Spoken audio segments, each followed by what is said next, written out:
Are we taping?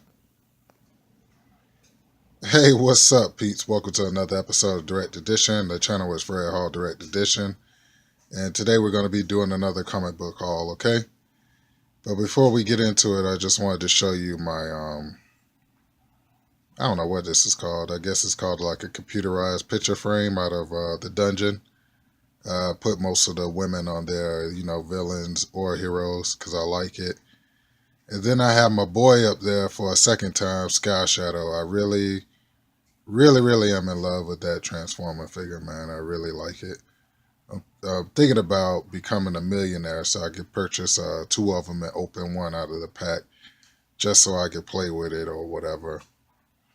But anyway, you know how we do on Direct Edition. But before we do anything else, let's get our sponsor in. And this episode of Direct Edition is brought to you by my fake Darth Maul from China. Alright, so you know how we do on Direct Edition. Let's get into some comics. Okay, so the first thing we're going to do is I'm going to show you this Hawkman #1. It's like a lot of glare off of the gold. Pretty cool cover, man. Picked it up for 50 cents. Just picked it up basically because it's the 90s, so very cool. I was also able to pick up another full complete set of the House of M. I already have a complete set because, back then I did have a subscription box and they actually put those comics in my subscription box. So, yes, I got House of M #1, House of M #2, House of M #3, when Wolverine finally woke up and realized that he wasn't in the world that he was supposed to be in. And House of M is what event actually gave Wolverine his memory back. So I was a big fan of this run and also Wolverine books right after he came back from this universe, which was called Origins and Endings. And I have that complete run too, where he woke up and he just remembered everything. House of M #4, House of M #5, House of M #6, which is one of the sickest covers I've ever seen. House of M #7,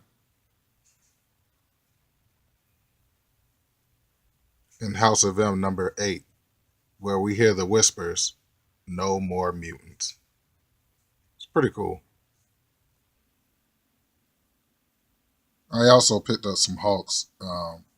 This being one of the Hulk covers I was seeking after for a while. I forget what number it is, if you allow my sexy hands to interrupt your video. This is Hulk 377 from 1990. And I know it's a pretty good amount of variations to this cover, so I'm just finally happy to have it in my collection. So real cool, man. Like it. Here's the next Incredible Hulk book that I was able to pick up. I really like this book. I had it in my childhood, but of course, when you have stuff from your childhood, it gets oldie, goldie, crusty, and dusty. So I had to go and rebuy it because I remember this comic book. The Hulk was going off with his gun, and he also has the brain of Bruce Banner, so he's a smart Hulk. But I just remember the ridiculousness of it because he had on pink bunny slippers while he was shooting that big old gun. And then another reason why this book stands out to me, because in the next chapter, in 391, he actually faces X-Factor, which I thought was pretty cool. They can't handle that strong Hulk like that at all. So I was very blessed to pick these up. Had them in my childhood, got them again. Real happy to have them. Love me some Polaris. Speaking of the Incredible Hulk, I definitely have to pick up this Illuminati #1. So this Illuminati #1 is very cool. I'm probably go after all 5 of them. So I have the first one. Definitely need to get 2, 3, 4, and 5. And what do you know? I was going to save this for my main event, but couldn't help but show you guys I got another copy of Immortal Iron Fist #1. And this book does pretty good on eBay, so I'm pretty happy to pick this up. Of course, if it's not my main event, I must have some killer main events, but yeah, for you guys watching the Netflix series, there it is. Immortal Iron Fist #1. So I'm not a real big Iron Man fan, but if I find some oldie, goldie, crusty, dusty Iron Mans for 50 cents, I'm definitely going to pick them up. So this is Iron Man 154. He's fighting this guy called the Unicorn. Womp, womp, womp. But yeah, still picked it up. Newsstand. Let's get it. I also picked up 151 with a guest appearance by Ant-Man. Very cool. Very, very cool. 155. Oh, 159. I'm sorry. It says when disaster strikes, Diablo, whatever that means. So I guess that three-headed dragon name is Diablo, and of course that's the Mandarin in the background. So newsstand. Anytime I can get my oldie, coldie, crusty, dusties, I'm definitely gonna pick them up. Those books were from 1982, so now we're moving on to 1983. And this is right around the time of Demon in the Bottle. So these Invincible Iron Man books are like gold. This is Iron Man 169. Definitely like that cover because that's drunk Tony Stark on the cover. So we got 172 with the classic Captain America cover. Definitely had to get this. Couldn't leave it behind. Even though it has a little bit of water damage, I'm still going to keep it pimping and pick it up. So it's 172. And lastly, we have Iron Man 178. So, like I said, this is around the time of Demon in the Bottle. This was when, what's his name? Rhodes had took over. And, yeah, pretty cool. And your last Iron Man book I'm going to show you is this Civil War, The Initiative. Really, really like this cover, man. Always have. This is it Marc Silvestri? Yeah, that's Marc Silvestri. Very cool. So being that we're gearing up for the Infinity War, or whatever that, what it's called, yeah, it's called Avengers Infinity War. Being the fact that we're gearing up for that, I went ahead and picked up 2 copies of this. These will be, my third copy. I've always had a copy of this in my collection down in the dungeon because, this was, when I saw this on the rack as a kid, I was like, ooh, all my favorite heroes are like, on the front cover. So it's a fold out cover, which is pretty cool, man. So I was very happy to find Infinity War #1. Also Infinity War #3, cool Galactus cover. Infinity Crusade #1. So if you have Magus, who's a bad part of Adam Warlock, then you have the Goddess, who is the good side of Adam Warlock. But I think she ended up being a villain too. But classic 90s cover. Look at all that gold. So this is the second book that I showed you with all that gold in it. Very cool. All gold, everything. And lastly, we have Infinity Crusade #3. And I'm almost sure that's Mephisto that they're talking to. So, yep. Definitely got to have my cosmic books. And for all my 80s kids and my He-Man fans, I got Master of the Universe #3. This is with Image Comics. This actually has like a flare cover. Let me just show you. Come here. See, it has like a flare to it, which is pretty cool, man. Love the Battle Cat. I think that was one of my first loves as a kid when I was growing up, when I got the Battle Cat, and then I got Skeletor's Purple Cat. I love that one too, so yep. We also have Master of the Universe #1. Tell me that doesn't take you back to the 80s. And lastly, Masters of the Universe #2. Now, I did get a chance to get the Masters of the Universe, like the very, very first comic. out of Second and Charles, but man, when I saw it, I was like, "There's no way I'm gonna pick it up." It looked like somebody used it for toilet paper, and they only had it for sale for like $5. When the mint clean copy goes for about 20-25. So if you ever see that in a while, do not pick that up over $20 to $25. So, but yeah, I just refused to get it from Second and Charles because it looked, wow, it was too dusty for me. I was like, no way. But yeah, man, I wish I had a chance to go at Masters of the Universe mint copy #1. I would definitely pick it up. So very nice. And I don't know why I picked up this book, but it just spoke to me when I saw it. This is Marvel Zombies #2. This is #2 of 5 in a limited series. So I don't like picking up books I'm later have to get everything else that goes with it. But I just couldn't pass this up for 50 cents. I really liked the cover. I thought it was very cool. It's my boy that does it's Arthur. I don't know how to say his last name. It's like Soinen. But anyway, he does, like I said, he does a lot of anytime you see a book where it's like something dead on it or it looks like zombified, most likely it's gonna be him. So very cool, man. Love it. And I finally finished my Thanos the End run, where he actually, where he actually, I think, did he snap his fingers? No, he snapped his fingers in Infinity Crusade and killed half the universe. But in this book, he finally, got his chance to do away with the universe, and then we find out that Thanos can never, uh, he can never come out a victor because it's in his head.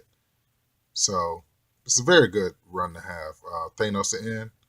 I know they have Wolverine the End. They have a couple of characters that they do this with, but definitely Thanos is the best one.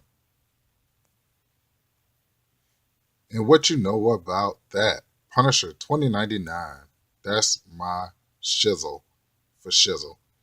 Every time I see this book, I'm going to go ahead and pick it up. Most of the 2099 books, if I say I'm going to pick them up, even Ravage, because I just like 2099. It was such a big thing. It's such a big deal to me when it came out. Even the X-Men 2099, which was very stupid. But anyway, I love the 2099 storylines. And yeah, very cool. Punisher 2099. Speaking of Punisher, man, I really like this Punisher Max run. During the Punisher Max run, you had the first appearance of Barracuda. I thought this might have been the first appearance of Lady Punisher, but no, she's actually an older character. So I was very surprised to see that she was an older character, but I definitely love these covers, man. I don't know who does these covers. Let me see who does these covers. So it's Tim Bradstreet that does the front cover, man, and I really like this because I know when I was looking at the movie, that was back in like 2000. When was that? Like 2008 or something like that. Um, I know they did a lot of the concept art. So, yep. So that was #49, and this is #50. The Punisher sitting in his arsenal. Man, I love Frank Castle. So if you're a Punisher fan, you definitely have to pick this one up. This is when the Punisher actually dies. And then like they resurrect him and bring him back, and he's like supernatural. He's like this angel or something like that. I don't know what Marvel did with that whole thing, but yeah, this is an issue where they actually electrify him. So put him in an electric chair. So pretty cool issue, man.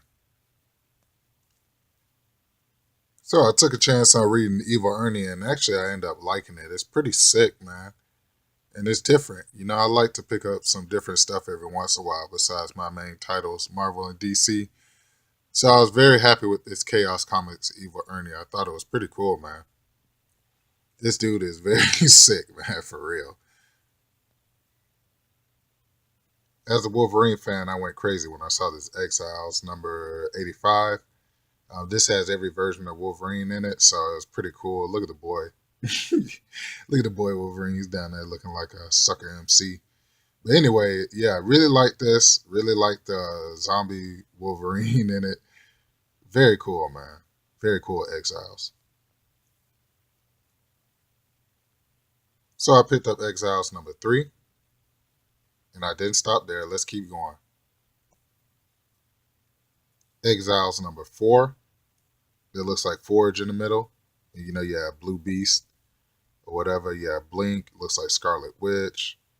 Then you have some villains, which is like Ultron and Vision and what's that, Machine Man. Yep. Exiles number 4. I don't know why I'm such a big Blink fan, but I really, really like Blink. I think she's very cool. I definitely like when they brought her back in Necrosha. She was a beast in Necrosha. She actually blinked off somebody's arm when they was talking reckless to her. She was like, "Oh yeah, you want to talk about me? You talking to me like that?" And Blink just blinked, and the whole arm just blinked off. I was like, "Wow, it's my girl, man." Now I think about it, she's kind of like a Zelda character, really. Blink and Link, very cool. So after number 5, I picked up number 30. Definitely like the Nightcrawler with Nocturne. Definitely like his daughter, man. She's very cool. And Nightcrawler's action figures are ridiculously priced, but hey, I can dig it. Exiles number 41. Like I said, has my sexy girl Nocturne. Really like that cover. She looks like her grandma, Mystique. And Exiles number 42. I think eventually I'm going to go back and get these in trade paperbacks because the Exiles and plus the new Exiles, they were very cool, man. And look, I didn't even see that lizard up there. Pretty cool. But yep, love me some Nocturne. So we're at the point of the video where you ask me, hey, Fred Hall, Direct Edition, what are you reading right now? And this is what I'm reading right now. This is Avengers Initiative. I've had this book for a while in the dungeon. Like I said, I reread my hardcovers because they're easier to protect for, reading 3 or 4 times. And I definitely love this book, man. This has a lot of the backstory that was going on during like Dark Reign and the Avengers Initiative, and this is when the Avengers went underground. You see, you have Norman Osborn in the middle. It's Iron Patriot. You have Parker Robbins on one side, who is the Hood, and then you have my boy Taskmaster right there. This is basically about Taskmaster's school, so you find out a lot of what's going on in his school, and you got Tigra in it. I know a lot of guys like Tigra. She's a good Marvel character from the Avengers, so definitely love this book. Definitely like to read it. So let's look at the back of the book. And here's a look at the back of the book. So very cool, man. It's a lot of B-list, characters in this book, but hey, I've grew up liking the New Warrior, so I'm okay with B-list heroes. You know what I'm saying? So anyway, yep. So leading up to your main event, I just wanted to show you this Punisher War Journal cover that I had in the dungeon. I have like 2 copies because, like I said, my childhood, read it, tore it up, read it again. And this one is my actual final copy. Well, not final copy, but this is my second copy of it. So pretty cool. And if I see it again, I'll probably pick it up again. So, because this is a pretty fun comic book. I know the Punisher gets shot in it, and he actually ends up on the floor in a hotel. I know the lady that he's protecting back there ended up turning on him. I think he ended up shooting her by the end of the book. You see the guy dead in the background and the semi. You see it's like so much detail, man. So much detail went into this cover. So definitely one of my favorite Punisher books growing up. Glad to have it back in my collection again. So yeah, let's get into your main events. So your first main event is going to be Punisher War Journal number 7. This is guest starring Wolverine. This is an early Jim Lee cover. This book I've only ran across it a couple times in a while, so I'm not going to say it's a rare book, but it's a sought after book by me and Wolverine fans and Punisher fans, because we always like when they square off. They'll usually do a long run of Punisher and Wolverine books, but every once in a while when these 2 cats cross, they'll go at it. So it's very cool, man. I love this book. Definitely love it, especially if you got Jim Lee. So yeah, this will be your first main event. It's very cool. And for your next main event, we have Marvel Zombies versus Army of Darkness. And you know why I love this cover because this is one of my favorite X Men covers of all time. And it was a cover swipe from it. This is drawn by Arthur Soydum. So very cool. I just paid attention to detail and actually saw your boy in the background with the chainsaw hand. So yeah, man, I really like this cover, man, because it totally reminds me of my swipe from my X Men cover, and it reminds me of it. So there you go, Uncanny X Men 268. So very happy to have that one too in my collection because I looked for Uncanny X Men 268 for a long time. Had to go to eBay and finally got it for, I think I paid $12 for it on eBay. So pretty good catch, man. But yeah, there you have it. So once again, I'd like to thank you guys for rocking out with me. And, I know my videos are long, but I feel like you guys should enjoy them, what I'm saying, or do enjoy them. So once again, I'd like to say thank you for tuning in to another episode of Direct Edition. The channel is Fred Hall Direct Edition. Remember, focus on the ones that show you love, not on the ones that don't show you love. And you guys be safe out there, and I pray that you guys be successful in everything you do. And I will catch you guys later. Peace.